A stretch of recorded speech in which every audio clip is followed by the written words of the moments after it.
भक्त जनों ने कैसे कैसे अपने प्रभु को पाया, भक्त जनों से कैसे कैसे प्रभु ने खेल रचाया। भक्त और भगवान के प्रेम का दर्शाती नाता,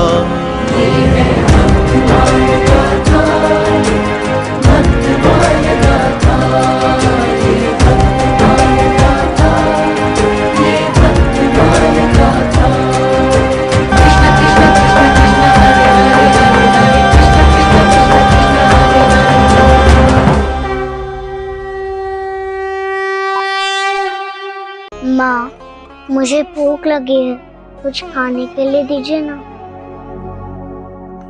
पुत्र, तुम्हारे पिताजी भी बाहर गए हैं, वो अवश्य तुम्हारे लिए कुछ लेकर आएंगे। भैया, भैया,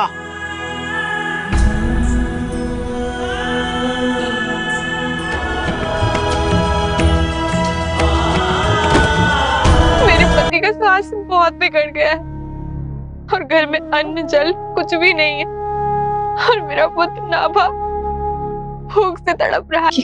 आओ, चल अंदर चल। हमारे पास कोई कुबेर का खजाना है जो सबकी सहायता करेंगे?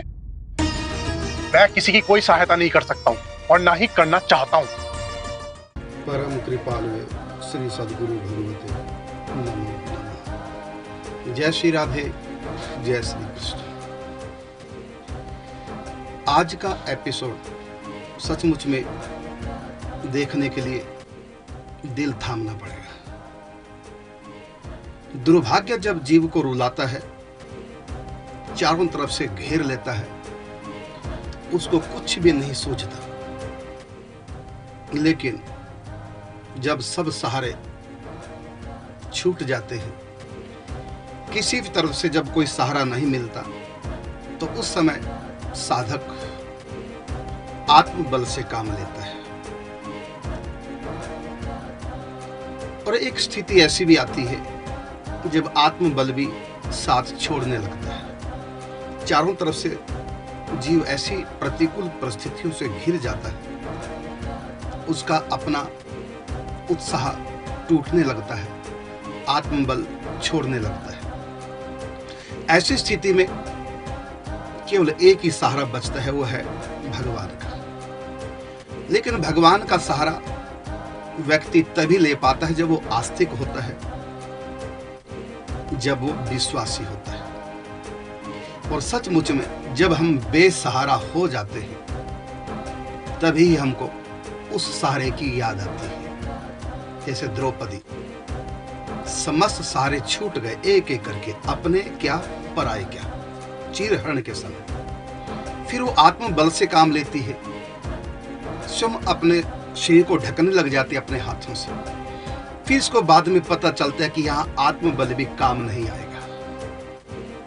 फिर वो भगवान को पुकारती है, मेरा कोई ना सहारा बिन तेरे, नंदलाल समरिया मेरे। फिर वो बेसहारों का सहारा, सच्चा सहारा उनको प्राप्त हो जाता है।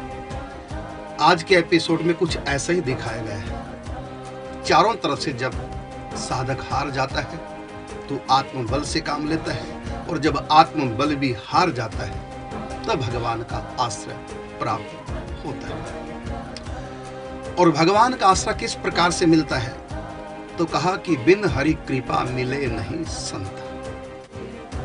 भगवान की कृपा का अवतरण वैसे तो किसी भी रूप में हो सकता है। जब मदद चाहिए साधक को, हर प्रकार से हताश निराश हो गया, तो परमात्मा अपने भक्त को सहारा देते हैं। वो सीधे सीधे आएंगे सहारा लेकर, ऐसा नहीं होता। कई बार होता भी है, किसी न किसी माध्यम को भेज देते हैं। और जो विशेष श्रद्धालु होते हैं, गुरुमुख होते हैं, संतों के प्रति जिनकी विशेष आस्था होती है, तो ऐसी स्थिति में सहारा देने के लिए भगवान संतों को ही भेजते हैं। और उस स्थिति में उनको धैर्य बताते हैं और अंत में भक्त सत्संग का लाभ प्राप्त करके फिर अपने आत्मबल को, खोए हुए विश्वास को फिर प्राप्त कर लेता है। फिर वो आगे बढ़ता है सत्संग का आश्रय लेकर के। तो हमको किसी भी परिस्थिति में कभी घबराना नहीं चाहिए और अपने आस्तिक विचारों को प्रतिक्षण बढ़ाते रहना चाहिए। और जब भी कभी विशेष मुसीबत आए और कोई भी सहारा जब आसपास ना हो तो हताश निराश न होकर के आशा की लाठी हाथों में लेकर कदम बढ़ाना और निराशा की आए थकावट तो सत्संग में जाना। और राही तेरी है मंजिल दूर, इसी सफर में चलते चलते हो गए लाखों चूर, मुसाफिर तेरी है मंजिल दूर। तो किसी भी स्थिति में हमको घबराना नहीं चाहिए। आज का एपिसोड यही हमको इशारा करता है। तो कल आपने देखा किस प्रकार से अकाल पड़ा, पति बीमार हो गए, रामदास जी बीमार हो गए, भूखे प्यासे। इधर 5 साल का बालक नाभा जी जो भक्तमाल गाथा रचनाकार। ऐसी स्थिति में महिला क्या करे, सहायता मांगी आसपास से लेकिन नहीं मिली। फिर ऐसी मुसीबत से घिर गई, तब उसका आत्मबल जगता है, वो स्वयं परिश्रम करती है। लेकिन जब उसका आत्मबल भी चूर चूर हो जाता है, निराश हो गया, अब मैं क्या करूं, उसके बाद संत कृपा अर्थात भगवत कृपा संत रूप में आती है और किस प्रकार से उनको संभालती है, ये देखेंगे आज के एपिसोड में।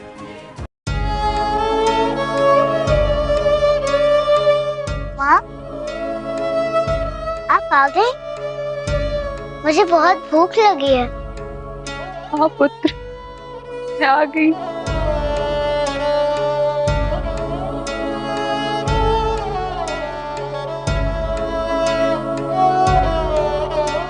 क्या लेकर आई हैं आप मेरे लिए?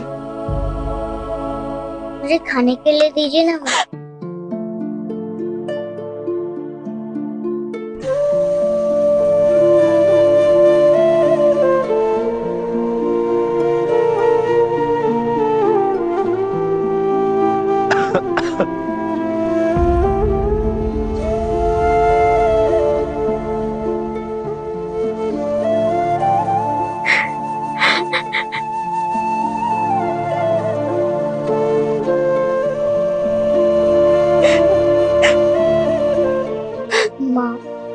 क्यों रो रही है?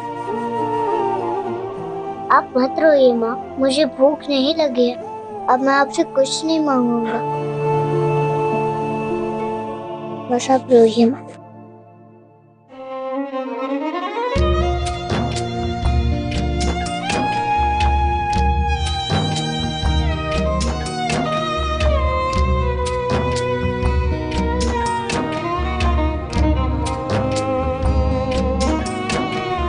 प्रभु की माया इस जग में सबसे बड़ी निराली है।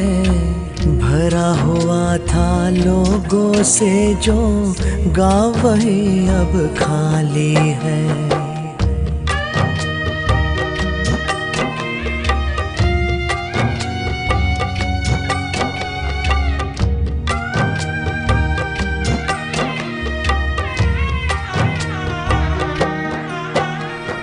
कहीं अधर में प्राण है अटके, भाग्य बड़ा ही निर्मोही। किसी के घर में अन्न नहीं है, किसी के घर दीवाली है। प्रभु की माया इस जग में सबसे बड़ी निराली है। भरा हुआ था लोगों से जो गाँव वही अब खाली है।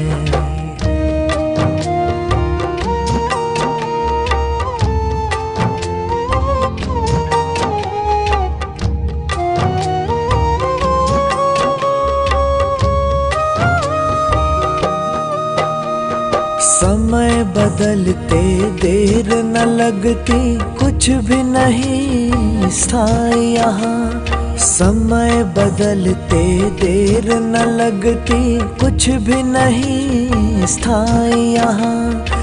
दिन लगता है वज्र के जैसा, रात बड़ी ही काली है।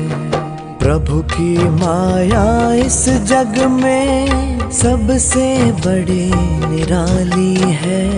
भरा हुआ था लोगों से जो गाँव वही अब खाली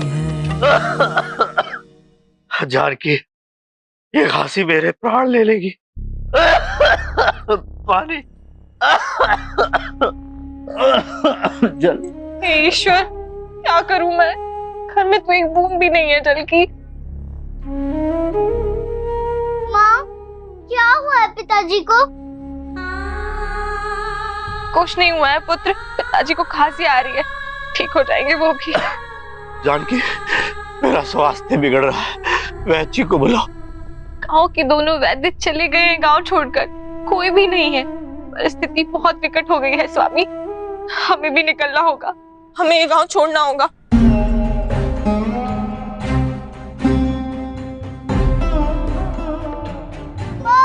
बताइए ना पिताजी को क्या हो गया? कुछ नहीं हुआ है पुत्र, पिताजी को, ठीक हो जाएंगे तुम्हारे पिताजी, ठीक हो जाएंगे।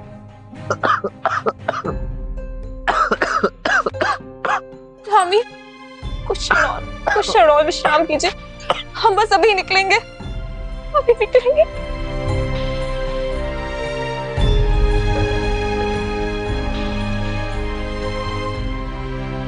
मारे, मारे।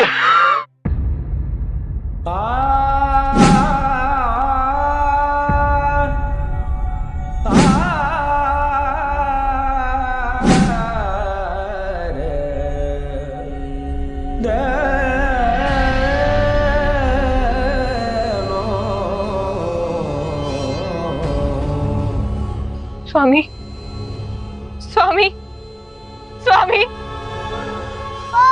बताइए ना पिताजी को क्या हो गया? स्वामी, स्वामी, स्वामी।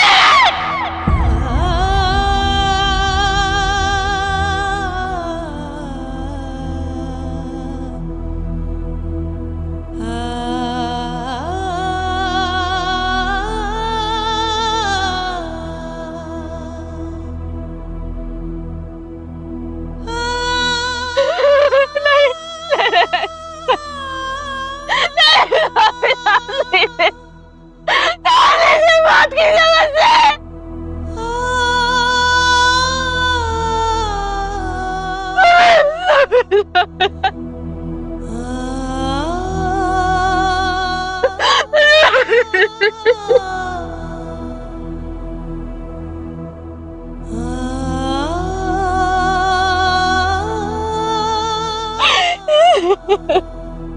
माँ, क्या हुआ है पिताजी को? पिताजी बोलिए ना, माँ रो रही है। पिताजी आप कुछ बोल क्यों नहीं रहे हैं?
मुझे अपने पति के अंतिम संस्कार का प्रबंध करना होगा।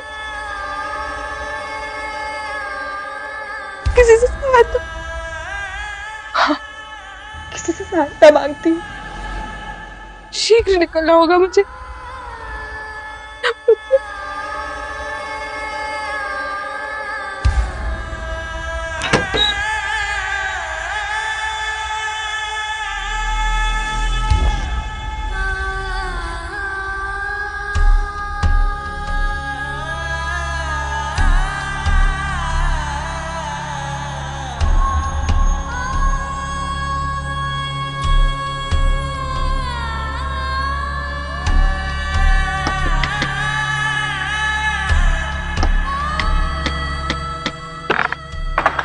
तुम पुणे आ गई?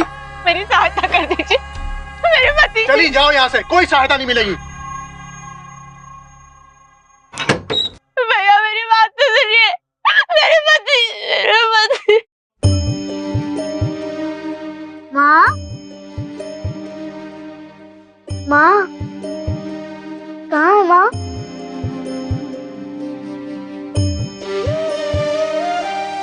पिताजी, पिताजी, माँ कहाँ गई? माँ,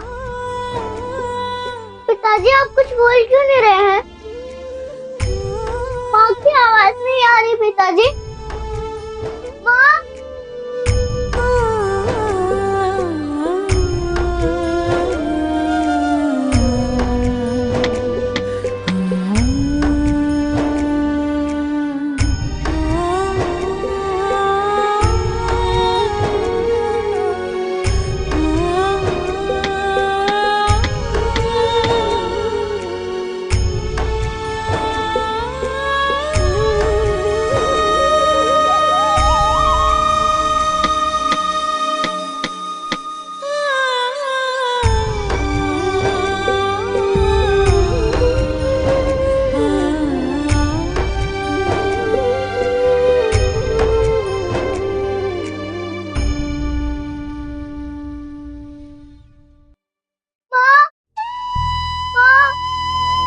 पिताजी,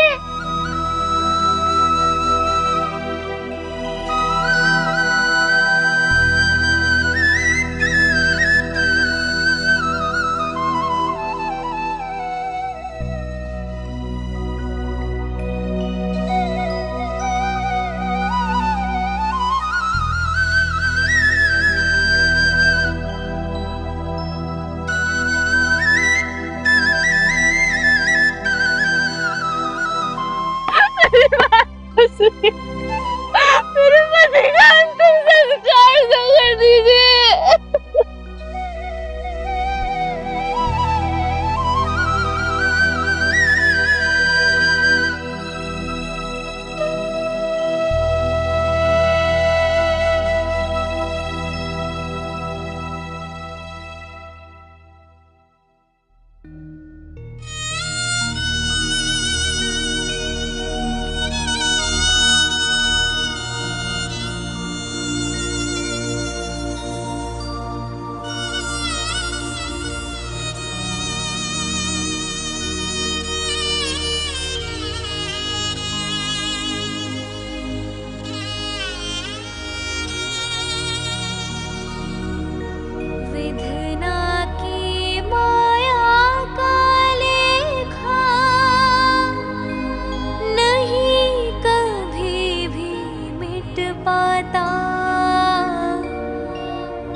जो धरती पर आता है वो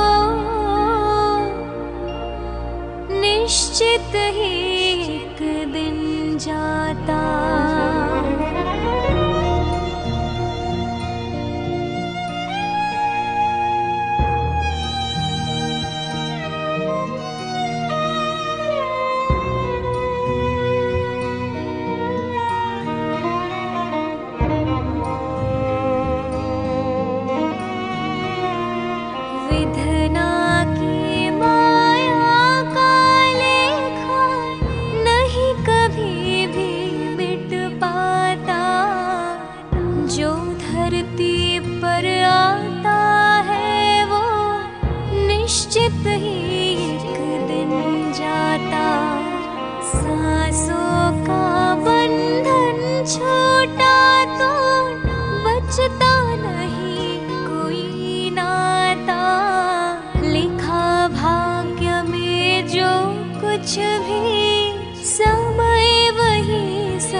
निश्चित ही एक दिन जाता, जो धरती पर आता है वो निश्चित ही एक दिन जाता।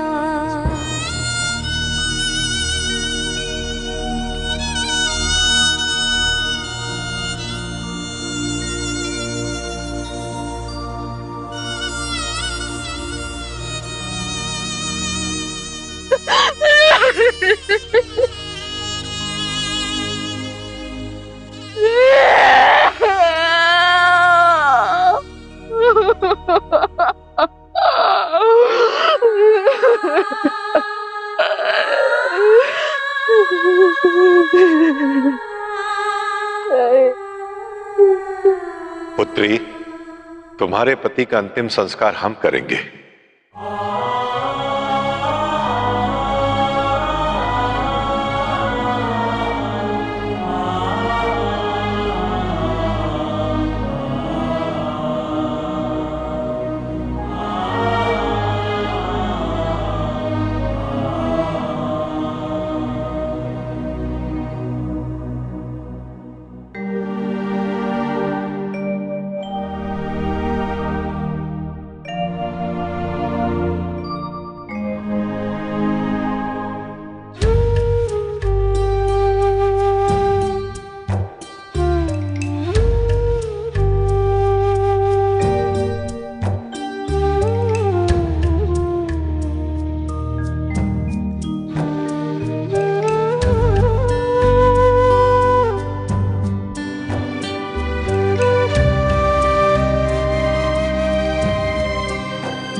नाभा,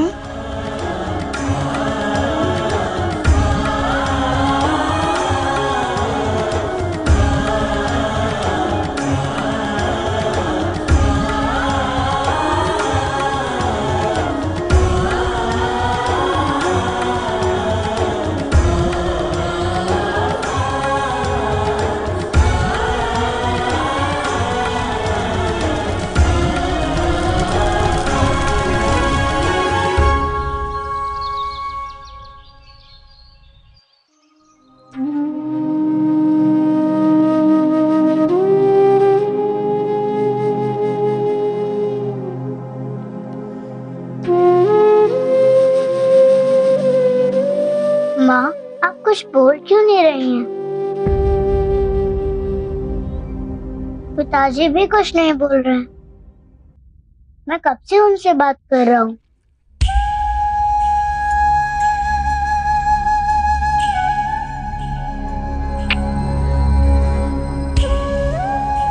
पुत्र,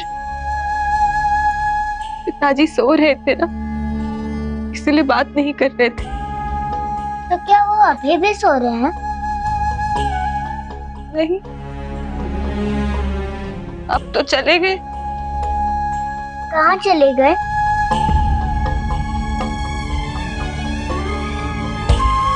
बहुत दूर, किसी गांव में। तो हमें अपने साथ क्यों नहीं ले गए माँ?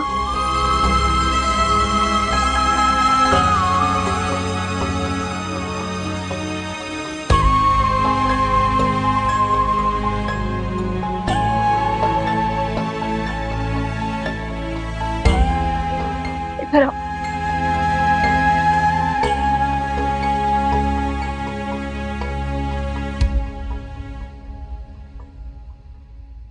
उन्हें अकेले ही जाना था पुत्र, इसीलिए तुम्हें साथ नहीं ले गए। किंतु अब हम भी यहाँ नहीं रहेंगे, चले जाएंगे यहाँ से। उठो, चलो, देर हो रही। परंतु हमारे घर में कौन रहेगा? यहाँ कोई नहीं रहेगा, सब ठीक हो जाएगा, हम स्वयं आकर रहेंगे। चलिए माँ।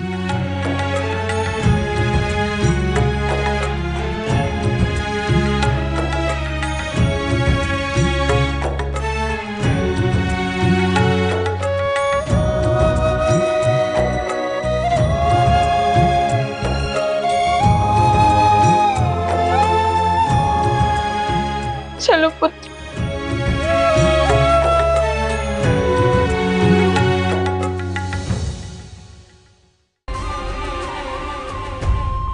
मुझे सब दिखाई दे रहा है।